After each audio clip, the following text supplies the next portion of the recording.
In the silent, unforgiving calculus of deep space exploration, there are knowns and unknowns. And then there are impossibilities. The Hades labyrinth on the moon Lethe was chief among them. It was a place where physics seemed to fray at the edges. A wound in the moon's crust that bled exotic energies and swallowed light, sound, and hope with equal indifference. No satellite could map its depths. No drone could navigate its shifting passages. The labyrinth wasn't just unmapped, it was considered unmappable. A geological anomaly that defied every piece of technology humanity had thrown at IT.SO when the seismic tremor hit, and the comms from the 5-person geological survey team, Geode-1, winked out 10 kilometers below the surface. The official response was a foregone conclusion. The mission was reclassified from search and rescue to recovery. Then, just as quickly, to memorial. The official statements would be filled with regret, honoring the brave explorers who had pushed the boundaries of knowledge. Medals would be posthumously awarded. A new safety protocol would be named after the mission leader. But no one, not a single soul in the Orbital Command Station Vigilance or back at the Exoplanetary Directorate on Earth, believed a rescue was possible, except one. He didn't read the official reports. He didn't need to. He could feel the silence from the labyrinth in the very vibrations of the station's deck plates, a new kind of emptiness where there had once been the faint, rhythmic pulse of the survey team's deep core drills. He didn't ask for permission, because he knew the answer would be a gentle, pitying refusal. He didn't wait for a committee to convene, for risk assessments to be filed, for the inevitable, bureaucratic acceptance of loss while the stations commanders drafted messages of condolence. He was in the low-gravity hangar bay, running a gloved hand over the scarred hull of a machine that was as much an outcast as he was. It was a single-occupant spelunking rig, the Mole, a prototype deemed too risky, too unstable for general use. As its internal systems hummed to life, a low thrum that only he seemed to appreciate, even the hardened maintenance crews paused their work. They knew the man, and they knew the machine. And they knew that when the two came together, the established laws of the possible were about to be aggressively renegotiated. Something was about to change. Not just for the 5 souls trapped in the suffocating darkness of the labyrinth, but in the annals of what one person, stripped of the universe's most fundamental sense, could do alone. You are about to enter a world of absolute darkness, where the only map is the one drawn by sound, by vibration, by the instincts of a man who learned to see a world that no one else could. We are telling the story of Dr. Aries Thorne, a man the universe had tried to break, and the mission that would earn him a name spoken only in whispers of awe and disbelief, Pathfinder. This story isn't just about a rescue. It's about the nature of perception, the texture of courage, and the profound truth that sometimes the only way to navigate the darkness is to have already made it your home. So lean in and listen closely. Because where we are going, there is nothing to see. The operations hub of the Vigilance was a sterile, circular room bathed in the cold, blue-white light of holographic displays. 3 days ago, it had been a place of quiet confidence, of data, streams and projected mission timelines that flowed with predictable efficiency. Now, it was a tomb of information. At the center of the room, a massive holotable projected a shimmering, 3-dimensional image of Lethe. A single, angry red icon blinked 10 kilometers below the moon's northern pole. It was labeled Geode-1, signal lost. Every attempt to reconnect had been met with a roaring wall of static. Subspace pings vanished. Laser comms were scattered by the labyrinth's bizarre energy fields. Microdrones sent into the primary fissure had lost telemetry and crashed within minutes. Their last transmissions a chaotic jumble of sensor errors and gravitational anomalies. Director Eva Rostova, a woman whose face seemed carved from Luna rock, stood with her hands clasped behind her back, her gaze fixed on the blinking red icon. Her voice was low and steady, a practiced calm that did little to hide the strain around her eyes. What's the atmospheric projection for the cavern of last contact? A young technician, his face pale, zoomed in on a series of cascading environmental graphs. Dyer, Director. The seismic event released a pocket of heavy, inert gases. Xenon. Argon. Our models show the oxygen content at their depth will fall below sustainable levels in less than 20 hours. That's assuming the cavern's structural integrity is even holding. Commander Valerus, the station's security chief and a man who thought in terms of acceptable losses, crossed his arms. It's a non-survivable scenario, Eva. We have to accept that. The energy interference alone makes any electronic navigation impossible. The seismic instability means the entire region is a death trap. Sending another team down, there would be turning 5 casualties into 10, or more. The room was thick with grim consensus. These were the best minds the Directorate had, experts in geology, engineering, and deep space operations. They looked at the data, the impassable rock, the toxic air, the physics-defying energy fields, and saw an equation with only one answer: a closed door, a final, tragic end. The labyrinth wasn't just a cave, it was a tomb that had sealed itself. The families have been notified of the situation, Valerus added, his tone softening slightly. We are preparing the official declaration. It was in that moment of collective resignation that a new presence was felt in the room. Dr. Aries Thorne had entered so silently that no one had noticed. He stood near the entrance, out of uniform, wearing a simple grey jumpsuit. He wasn't looking. At the holotable, his head was tilted slightly, as if listening to a conversation no one else could hear. His eyes, a pale, sightless grey, were covered by a thin black visor that housed no optics. It was simply a courtesy to others, a way to shield them from the geography of the accident that had taken his vision years ago. The models are wrong, Aries said. His voice wasn't loud, but it cut through the room's somber hush like a scalpel. Rostova turned, her expression a mixture of surprise and slight irritation. Dr. Thorne, this is a restricted briefing. Your atmospheric models assume a sealed system, Aries continued, taking a slow step forward. He moved with a strange, deliberate grace, his hand occasionally brushing against a console or a wall, not for balance, but for information. You're not accounting for the bioventilation. A geologist scoffed. Bioventilation. Thorne, we are talking about a cave 10 kilometers deep on a barren moon. It's not barren, Aries stated simply. The energy fields you can't explain, the gravitational anomalies, they're byproducts of a massive, chemosynthetic ecosystem, a network of fungal and microbial life that breathes. It creates microfissures, pores in the rock that your long-range scanners can't detect. The air isn't just sitting there. It's circulating. He paused, letting the silence hang. They have more time than you think, but not much. Valerus stepped. Between Aries and the Director, a solid wall of military certainty. Aries, with all due respect, you're a botanist. We are dealing with a geological and engineering crisis. I'm a xenobotanist who has spent the last 5 years studying the labyrinth's ecosystem from the surface, Aries corrected him gently. I've mapped the entrances to fissures you don't even know exist. While your drones were flying blind, I was listening. The labyrinth, it has a pulse, a rhythm. The tremor disrupted it, but it's still there. Faint, but there. Director Rostova stared at him, a flicker of something unreadable in her eyes. She had approved his unorthodox research ground herself, impressed by his brilliant, if eccentric, papers on non-visual environmental mapping. What are you suggesting, Doctor? Your drones are useless. Your maps are conjecture, Aries said, his sightless eyes seeming to look right through them all. You can't go down there with your eyes or your senses. You'll be flying blind. And you're not. Valerus challenged. A faint, wry smile touched Aris's lips. Commander, I'm always flying blind. It's the one advantage I have. The energy. Fields don't affect me. The darkness is my baseline. I can feel the shape of the passages through the air pressure changes. I can hear the rock stresses. I can navigate where your technology can't. He took another step, his hand now resting on the edge of the cold, holographic table. He couldn't see the blinking red light, but he pointed directly at it. I'm going down there. The silence that followed was heavier than before. It was the sound of an entire room of experts confronting a proposal that defied every protocol, every regulation, every logical instinct they possessed. It wasn't just risky, it was insane. It was a man proposing to fight a hurricane with a feather. Absolutely not, Valerus said, his voice final. The mole is a decertified prototype. It's unstable. And you are not a trained rescue operative. It's a suicide mission.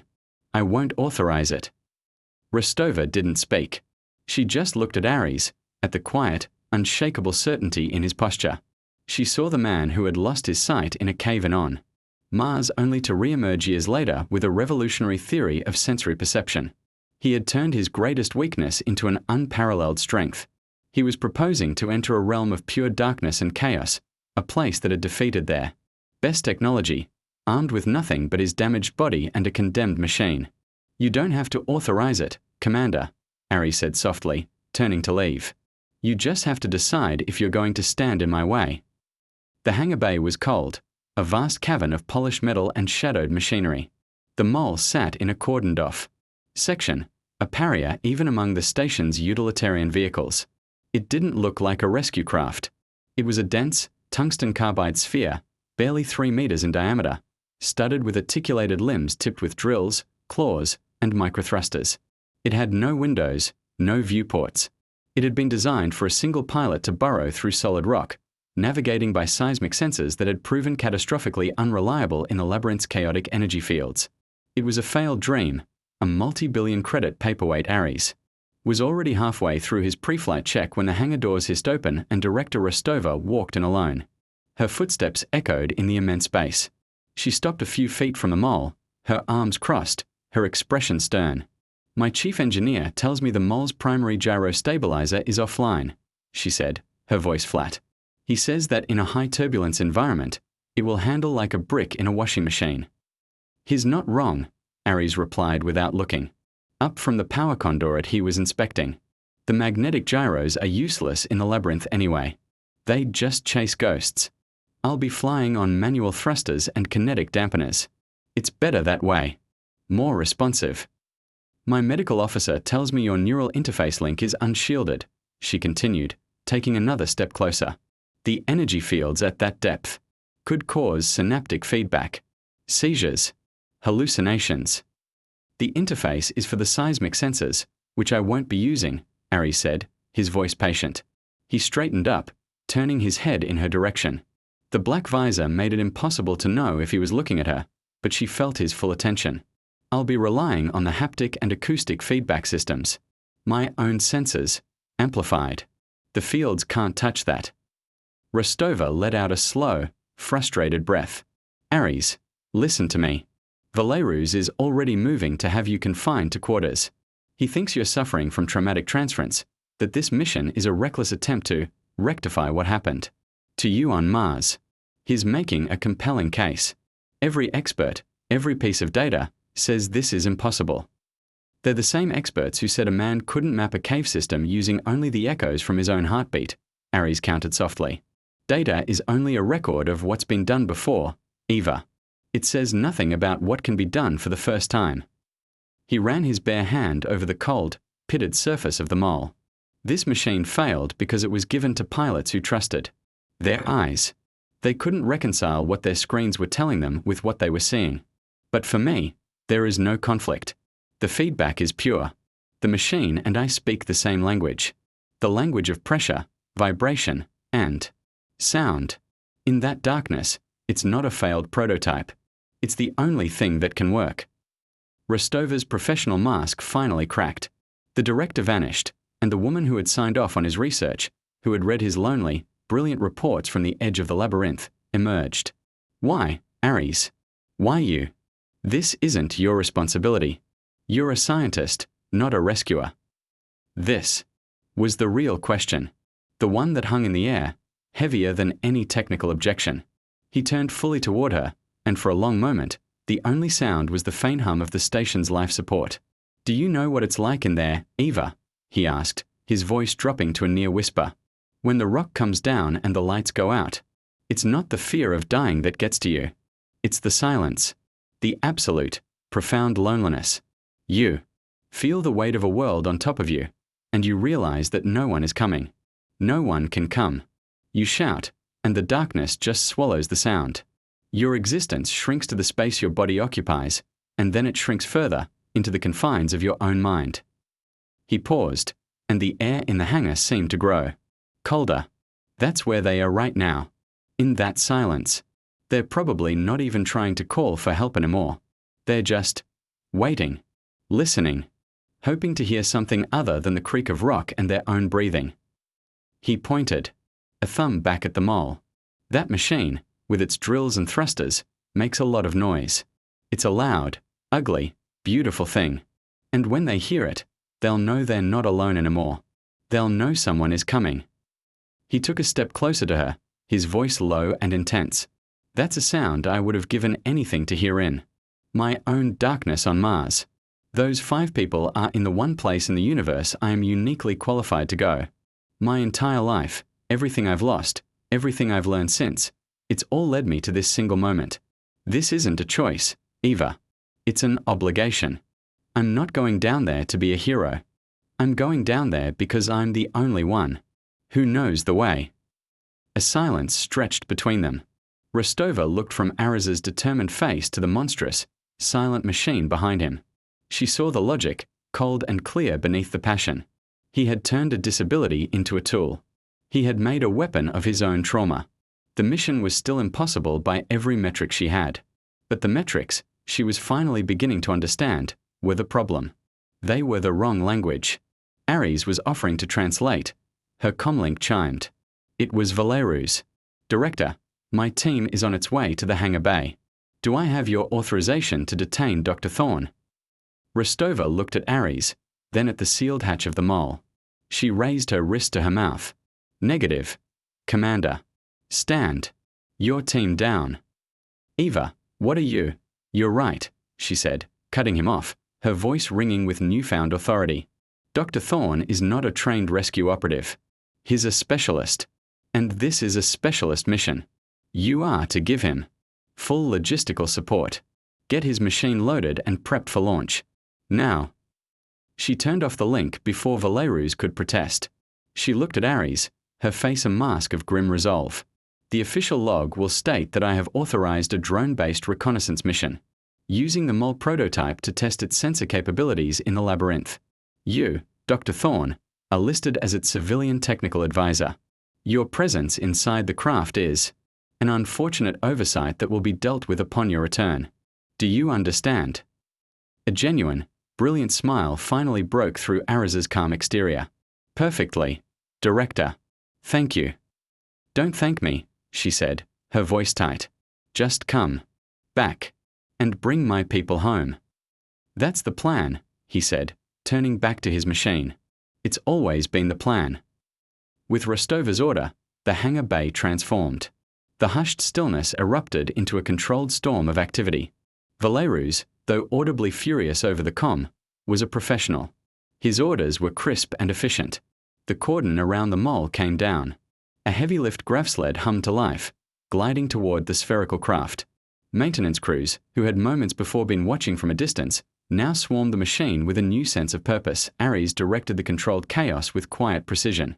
Power cells 3 and 4 need to be swapped for the high density thorium cells, and I want the acoustic resonator gel packs flushed and refilled. Double the viscosity. A young, freckle-faced engineer named Kenji looked up from a diagnostic panel, his brow furrowed. Double, sir? That'll dampen the feedback. Make it muddy. For you, it would be muddy, Ares explained, tapping the side of his own head. For me, it filters out the high-frequency noise of the drills and focuses the low-frequency structural vibrations. I need to feel the rock, not my own engine. Kenji's eyes widened in understanding. He nodded and relayed the order. He and the other techs began to move with a different kind of energy. They weren't just prepping a machine anymore, they were tuning an instrument, an extension of the strange, quiet man who was about to pilot it into hell. The mole was lifted onto the launch sled, its tungsten carbide hull gleaming under the harsh hangar lights. As they worked, the craft's personality began to emerge. It was a brutalist piece of engineering, covered in the scars and weld marks of 100 failed tests. It had no sleek lines, no aerodynamic grace.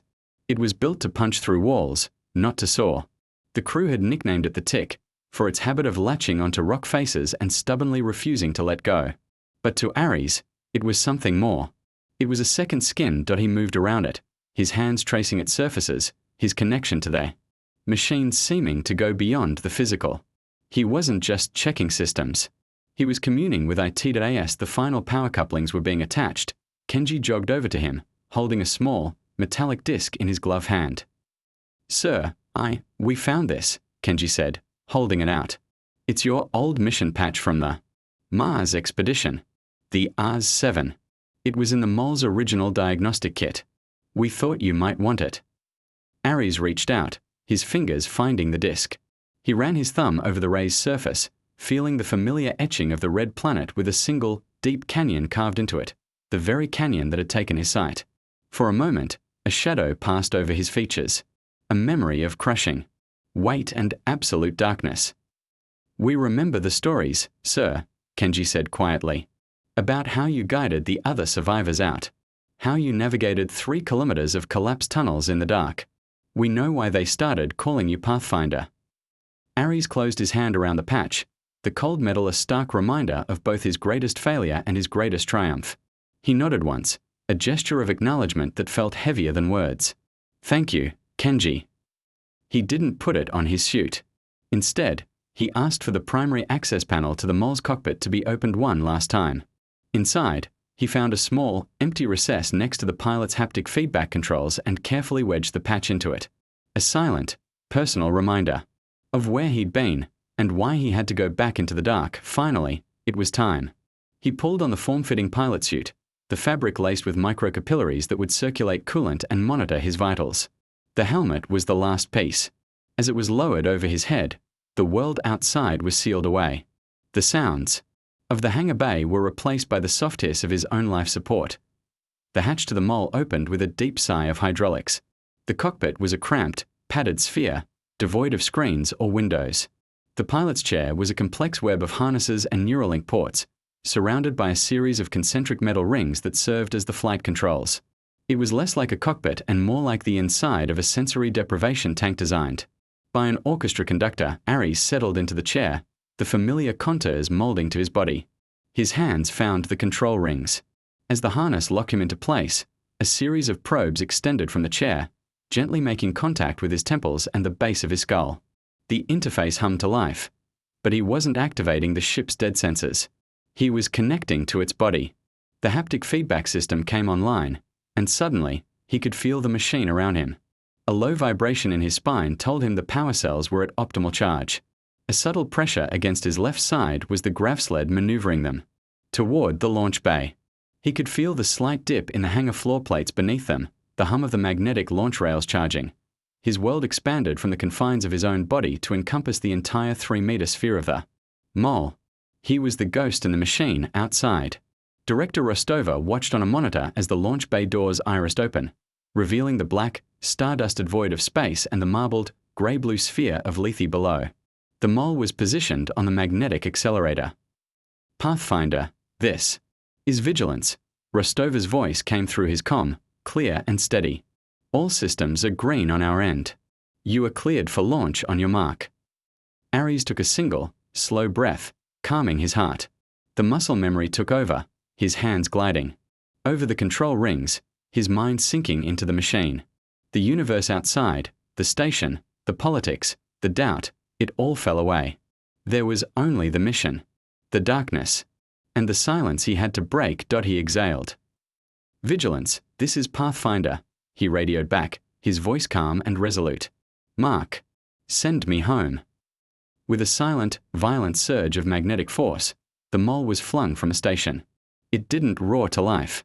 It simply vanished into the black, a tiny, metal seed falling toward the impossible darkness of the labyrinth.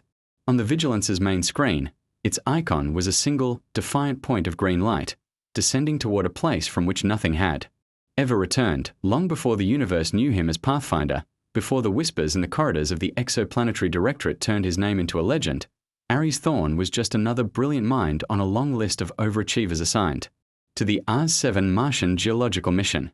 He wasn't a pilot or an engineer. He was a botanist, a specialist in extremophilic subterranean ecosystems.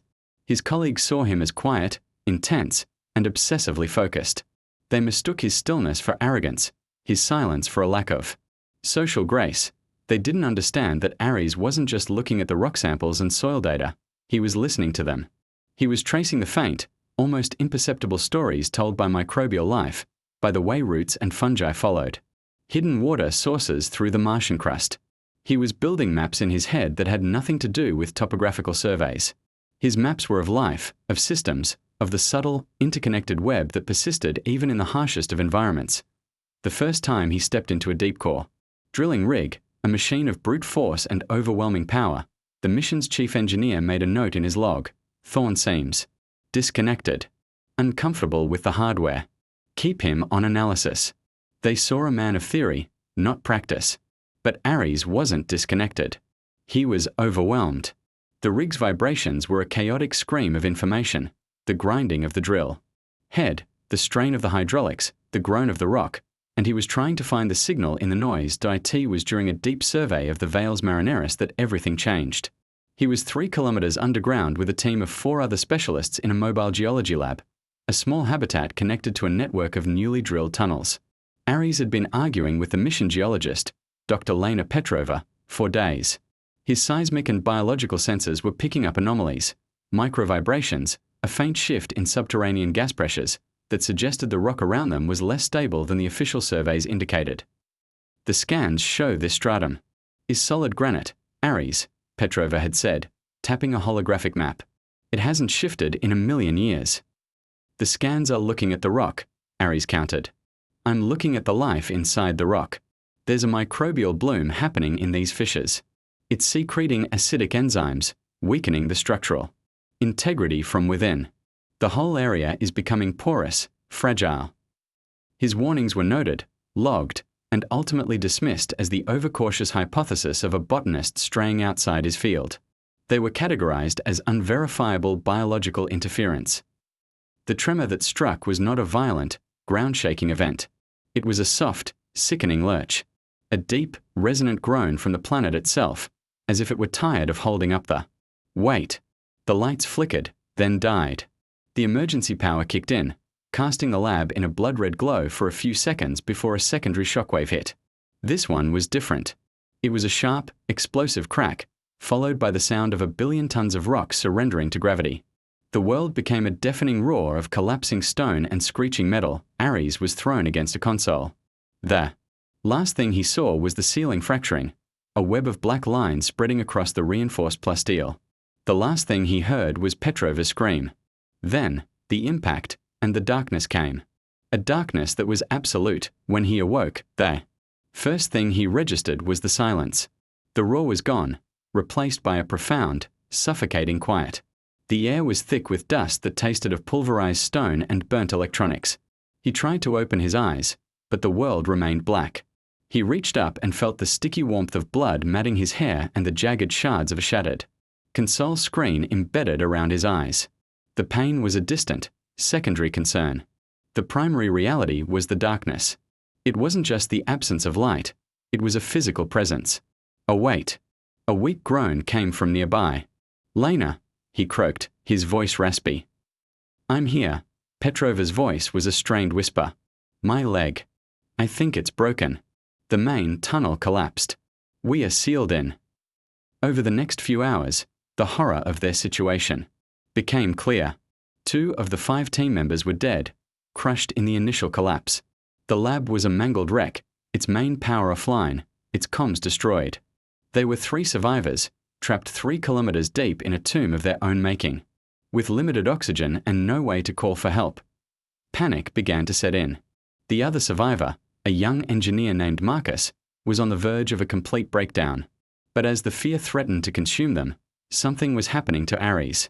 Stripped of his sight, his other senses began to scream. He could hear the faint, steady drip, drip, drip of a leaking waterline 50 meters down a service conduit. He could feel the subtle shift in air pressure as Marcus hyperventilated across the room. He pressed his hand against the wall and closed his non-seeing eyes, and he could feel the vibrations of the planet.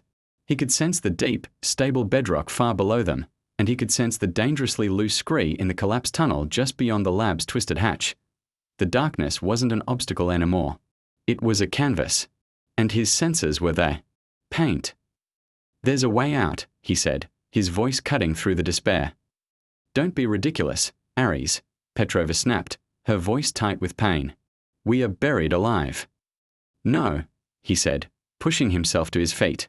"The main tunnel is gone. But my sensor data, the microbial blooms I told you about, they follow a network of natural lava tubes and microfissures. The collapse wouldn't have sealed those. They're too small, too intricate. We can't drill our way out. But maybe we can walk." What followed was the stuff of legends.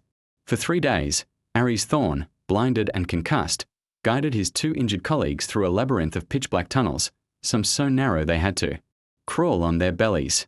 He navigated not with a map, but with a sense that no one understood.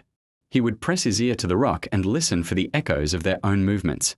He could tell the difference between a dead end and an open cavern by the way the air felt on his skin.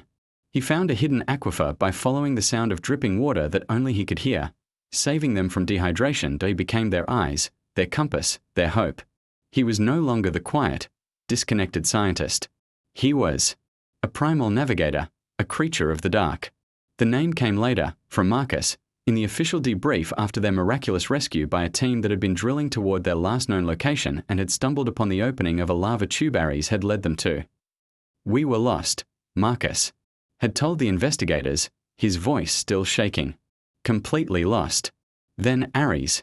He became something else. He was like a pathfinder. He found a way where there was no way. The name stuck. But it wasn't a badge of honor for Ares. It was a constant reminder. The Directorate offered him the best cybernetic eyes money could buy, a chance to see again, better than before. He refused. He had lost his vision, but he had gained something far more profound in the darkness of Mars. He had gained a new way of perceiving the universe, a sense that was invisible, untouchable, and utterly his own. He didn't want to lose it again. He dedicated his life to honing this new sense, developing the theories and technologies that would allow him to map the unseen. And he waited. He didn't know what for, but he knew that someday, somewhere, there would be another darkness, another impossible silence, and a group of souls trapped within it, listening for a sound they believed would never come. He was waiting. For the day the universe would need a pathfinder again. As the mole plunged through the thin atmosphere of Lethe, Ares felt the old, familiar weight of the Martian rock around him. But this time, it wasn't the feeling of being trapped. It was the feeling of coming home. The entry into the Hades labyrinth was not a descent, it was a surrender. Ares piloted the mole into the primary fissure, a jagged scar on Lethe's surface, and let gravity take hold. The world outside, the silent ballet of stars and the comforting curve of the Vigilance in orbit, vanished. He was immediately consumed by the labyrinth's influence. His connection to the mole became his entire universe. Through the haptic feedback system, he felt the initial turbulence as the craft was buffeted by thermal vents. Pockets of superheated gas exhaled from the moon's deep lungs. He didn't fight them. He rode them, angling the mole to use the pockets of pressure like a surfer using a wave, conserving fuel, letting the labyrinth itself guide his initial fall. The strange energy fields that had blinded the drones washed over him. He felt them through the interface not as a threat, but as a low, dissonant hum in his bones, a background static that he quickly learned to filter out. The darkness in the cockpit was absolute, but his mind was alight with a cascade of sensory data. The control rings in his hands vibrated with the thrum of the thrusters. The pads on his back translated the echoes of the mole's own engine noise bouncing off the cavern walls, giving him a rough, 3D impression of the space around him. A bat's view of a cathedral. He was falling through a void, but he could feel its shape. The fissure narrowed, the walls closing in. The air pressure increased, a subtle but persistent force against the mole's hull that he felt as a firm, reassuring embrace. He fired short, precise bursts from the microthrusters, not to steer, but to listen. Each burst sent out a shockwave, a percussive thump that would ripple through the cavern. The returning vibrations, which he felt through the ship's frame, painted a detailed picture in his mind. He could distinguish the sharp, hard edges of crystalline rock from the porous, crumbly texture of sandstone. He could feel a branching tunnel to his left, a sheer drop-off to his right. He was building the map as he went, a map of touch and sound. He passed the point where the last drone had failed, a depth of 3 kilometers. According to the Vigilance's failed maps, this was where the passages became a tangled, chaotic mess. But Ares sensed a pattern, a logic. The tunnels weren't random. They followed the path of ancient, subterranean rivers and the sprawling, root-like structures of the deep moon ecosystem. He wasn't in a maze. He was in the vascular system of a sleeping god. Pathfinder, this is Vigilance, Rostova's voice crackled through the comm, laced with static. We are losing your telemetry. You're entering the primary interference zone. We won't be able to see you. I can still see you, Vigilance, Ares replied, his voice calm. Just in a different light. I'm proceeding. He cut the connection. Was a distraction, an anchor to a world of light and sight that was no longer relevant. Down here, there was only the darkness, the pressure, and the path. He was alone, and for the first time since the launch, he felt truly focused. At 6 kilometers deep, the environment changed. The rock was no longer silent. It groaned. It sighed. Ares felt the immense pressure of the moon's crust as a constant, low-frequency hum. The seismic tremor had destabilized the entire region, and the labyrinth was slowly, inexorably resettling itself. This was the true danger, not getting lost, but being in the wrong place when a passage decided to cease existing. He slowed his descent, using the mole's articulated claws to grip the cavern walls, anchoring himself. He went quiet, killing the engines, and just listened. He filtered out the drone of the ship's life support, his own breathing, his own heartbeat. He reached out with his senses, feeling for the rhythm of the rock. He could sense areas of high stress, places where the rock was strained to its breaking point, and he plotted a course around them. It was slow, painstaking work, like a safecracker listening for the click of tumblers. His target was the cavern of last contact, designation C-137. The Directorate's models had it at 10 kilometers deep, at the end of a wide, straight tunnel. Ares's senses told him something different. The main tunnel was gone. It had collapsed completely in the tremor, a solid wall of impassable debris. The A-10 team was not in C-137. They were trapped in a pocket somewhere behind the collapse. He began to search, moving laterally, exploring smaller, branching fissures that the original survey had deemed insignificant. He was looking for a sign, a whisper in the vibrations that didn't belong. He found it at a depth of 9.5 kilometers. It was faint, almost imperceptible. A rhythmic, metallic tapping. Tap, tap, tap, pause. Tap, tap, tap.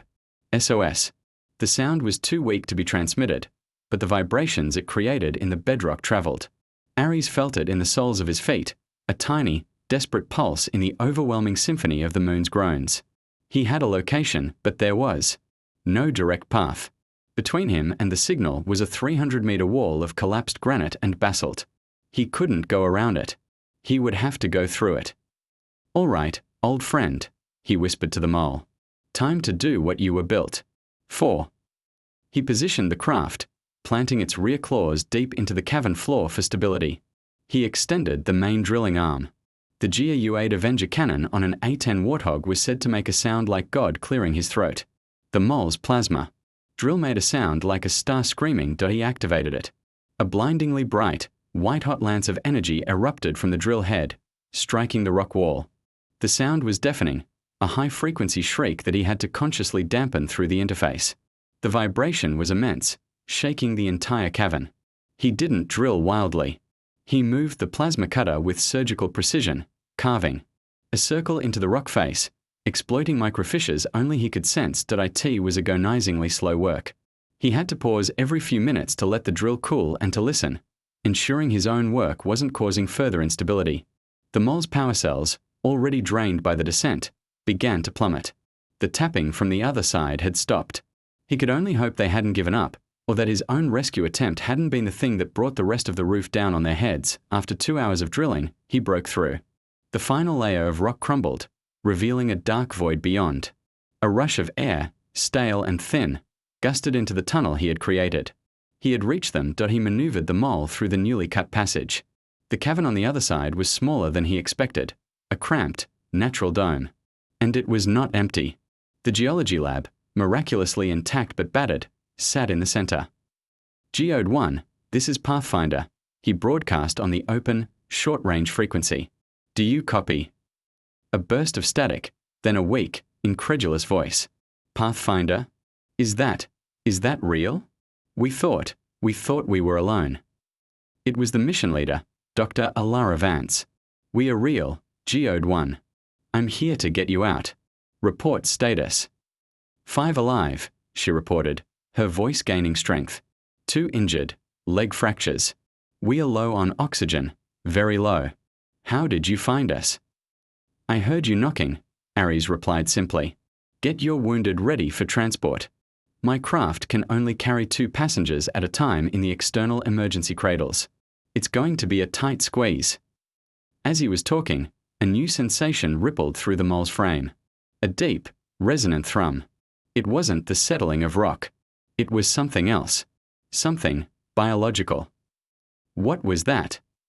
Vance asked, her voice laced with fear. Before Ares could answer, one of the mole's articulated limbs was struck by something with immense force. The whole craft shuddered. Warning lights he couldn't see began flashing on a diagnostic panel, their alarms beeping frantically. In his ears. Pathfinder, what's happening? I don't know, Ares said, his hands flying across the control rings. He extended a manipulator arm with a high-intensity floodlight, a tool he never used. He activated it, not for himself, but for the team in the lab, to give them some idea of what was happening. The light cut through the darkness, and Vance's horrified gasp over the comm told him everything he needed to know. My God, what is that thing? The ecosystem he had sensed, the life he had used to navigate, was not just microbial. The labyrinth had guardians. Stirred by the tremor and the violent noise of his plasma drill, one of them had come to investigate. He couldn't see it, but he could feel it. It was massive, its movements creating powerful pressure waves in the air. He felt its texture as it scraped against the mole's hull, a slick, chitinous surface. He sensed multiple limbs, powerful and fast. It struck again. This time at the newly drilled tunnel entrance. A shower of rock rained down, partially blocking the exit. It was trying to trap him. Vance, get your team to the exit now, he yelled. I'll hold it off. He retracted the drill and extended two powerful pincer claws. The creature slammed into him again, and he met it head-on, a blind titan wrestling with an unseen leviathan in the crushing dark. He gripped one of its limbs, feeling the sinewy strength of it through the haptic feedback. It was like holding onto a living hydraulic press. It squeezed, and he heard the sickening crunch of metal as one of the mole's manipulator arms was crushed. He was a biologist, not a fighter. But he knew that cornered animals were the most dangerous. He fired the thrusters, slamming the creature against the cavern wall. It emitted a deafening, low-frequency shriek that vibrated through Ares's very soul. He felt a wave of nausea and disorientation. A sonic attack. His power was critical. The life support in the cockpit was beginning to strain. He knew he couldn't win this fight. He just had to survive it long enough for the team to get clear. Two of us are through the tunnel. Vance shouted over the comm, the passage is unstable. The creature disengaged, moving with terrifying speed toward the sound of a voice, toward the escape route. It was going after the survivors. There was no time to think. No time for calculations. Ares acted on pure instinct. He had one weapon left that the creature couldn't understand. He overrode the safety protocols on his main power core. Vance, get clear of the tunnel entrance. Get as far back as you can. Now. He aimed the mole directly at the creature and fired his main thrusters at 150% capacity. At the same time, he vented the superheated plasma coolant from the drill directly from the forward exhaust ports. It wasn't a beam. It was a shotgun blast of raw energy and heat. The creature shrieked, a sound of genuine pain this time, as the plasma wash hit it. But the maneuver came at a catastrophic cost.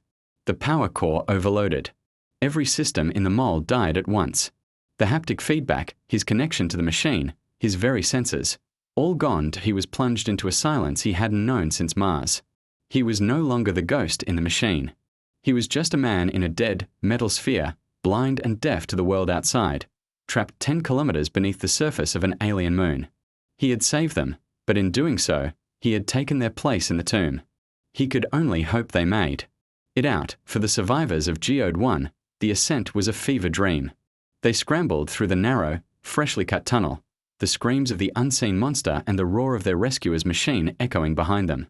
Just as the last of them cleared the passage, there was a final, blinding flash of light and a concussive blast of heat that sealed the tunnel completely in a wave of molten rock. Then, silence. They huddled in the main passage, 5 trembling figures in the absolute dark, certain their mysterious savior had sacrificed himself. They waited for death, for the creature to find another way through, for their air to finally run out. They waited for an hour that felt like a lifetime. Then, they heard it. A new sound. A rhythmic, metallic thump. Thump. Thump. Coming from deeper within the passage Ares had cleared. At first, they thought it was the creature. But the rhythm was steady, mechanical. A single, battered maintenance drone from the mole, operating on its last reserves of battery power, was rolling toward them. It projected a simple message in a soft, green laser onto the cavern wall. The way is clear. Follow Ares, in the moments before the overload, had given the drone its final command. His last act wasn't an attack, but a gesture of guidance. The drone led them on the slow, arduous journey back to the surface, following the exact path the Pathfinder had carved. When they finally emerged from the fissure onto the surface of Lethe, under the cold, watchful eye of the Vigilance, the rescue shuttle was already waiting. The story they told was disjointed, unbelievable. A blind man in a broken machine who navigated a death trap by feel, fought a monster from their nightmares, and sacrificed himself to light their way home. Back on the Vigilance, the operations hub was a scene of stunned disbelief. Director Rostova had spent 12 agonizing hours staring at a static screen, her last contact with Ares being his calm assertion that he was proceeding. She had authorized a suicide mission. She had sent a good man to his death. Then, Geode 1's emergency beacons had flared to life near the surface. They were alive. All of them. Their initial debriefing painted a picture so fantastic it bordered on mythology. Commander.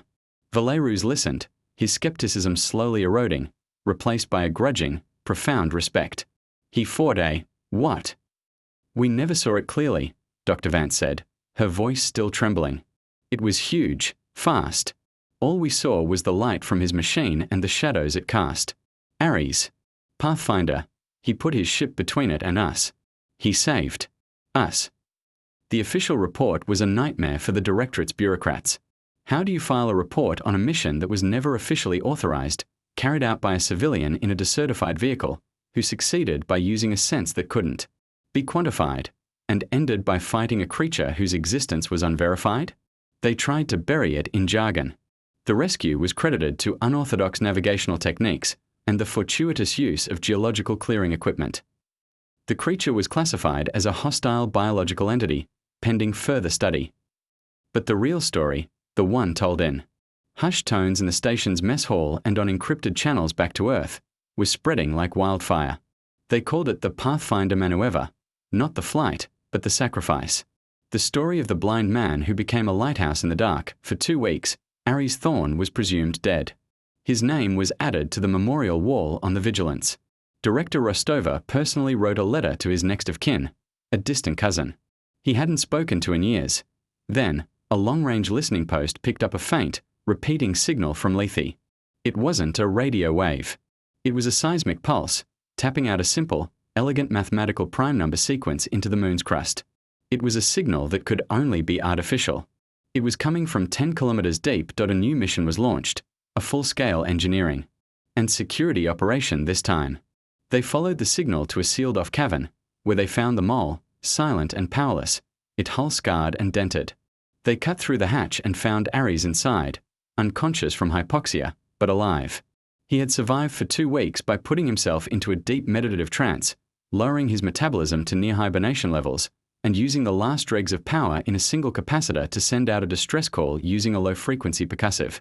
Thumper, a heartbeat tapped into the stone. His debriefing was short. He couldn't describe what he fought, only what he felt. He couldn't explain how he navigated, only that he had followed the texture of the dark. When they told him the 5 survivors had made it out, he simply nodded, a deep, weary satisfaction on his face. Good, he whispered. That was the plan. Not everyone was impressed. A board of inquiry from the Directorate grilled him for weeks. You broke dozens of regulations, Doctor, a stern-faced admiral told him via subspace link. You risked a multi-billion credit prototype, and you acted without authorization. Director Rostova, present at the hearing, cut him off. He also succeeded where our regulations failed. He saved 5 lives that this board was ready to write off. The prototype he risked was rusting in a hangar bay, and the only thing he had to gain from this was his own death. If we punish this kind of courage, what kind of organization are we? The inquiry was quietly closed. The official findings were sealed. Ares Thorne became a name the Directorate didn't know what to do with. He was a hero who had broken all the rules, a legend who was also a liability years past. The Hades Labyrinth was declared a protected interplanetary wilderness, too dangerous and too biologically significant for further exploration. The story of the Geode-1 rescue became a case study at the Exploration Academy, a cautionary tale about risk-taking that cadets secretly interpreted as a lesson in heroism. The hostile biological entity became Thorne's Leviathan, a creature of myth, a ghost story told to rookie explorers. Dr. Aries Thorne was never given a medal. There was no parade. The Directorate, in its infinite wisdom, gave him something far more valuable: a laboratory, a budget, and autonomy. He was made the head of the new Department of Unconventional Sensory Navigation. It was a quiet, backwater division, a place for oddballs and outcasts who thought outside the box. It was perfect. He didn't teach pilots to fly blind. He didn't teach rescuers to fight monsters. He taught them something far more fundamental.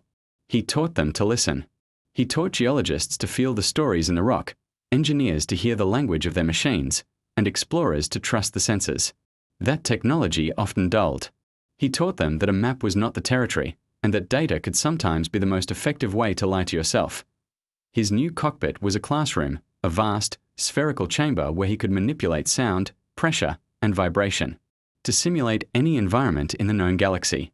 His students would float in the center, their eyes closed, learning to see the universe as he did. One day, a young, brilliant cadet, the top of her class in astrophysics and conventional piloting, was struggling. She was trying to navigate a simulated asteroid field by feel, and she kept failing, her frustration palpable. "I can't do it, Doctor," she said, her voice echoing in the chamber. "I'm relying on guesswork. It's just darkness." Aries stood silently at the control panel outside the sphere. He let her sit with her frustration for a long moment before speaking, his voice piped gently into her helmet. "You think the darkness is the obstacle," he said. "You think it's something you have to defeat. You're wrong. The darkness isn't the enemy. It's the canvas. It's a place of pure information, stripped of the lies that light can tell." He paused, the memory of Martian dust and Lethe's crushing weight rising in his mind. "We spend our lives chasing the light, thinking it brings clarity," he continued. "But sometimes, clarity is a distraction. The mission that earned me my name, they told me it was a suicide mission because no one could see a way through. They were right. The path wasn't visible." The cadet floated in the dark, listening. "Then what made you go? What made you think you could do something that was impossible?" Aries looked out the viewport of the control room, toward the star-dusted velvet of space, a sight he could only appreciate through the descriptions of others. "They told me no one could survive in that kind of darkness," he said, his voice a low, resonant murmur that seemed to carry the weight of all the silence he had ever known. "But I knew better. Sometimes, when the world goes dark and everyone else is lost, you don't need to find the light." He smiled, a sad, wise, and profoundly peaceful expression. "You have to become the landmark."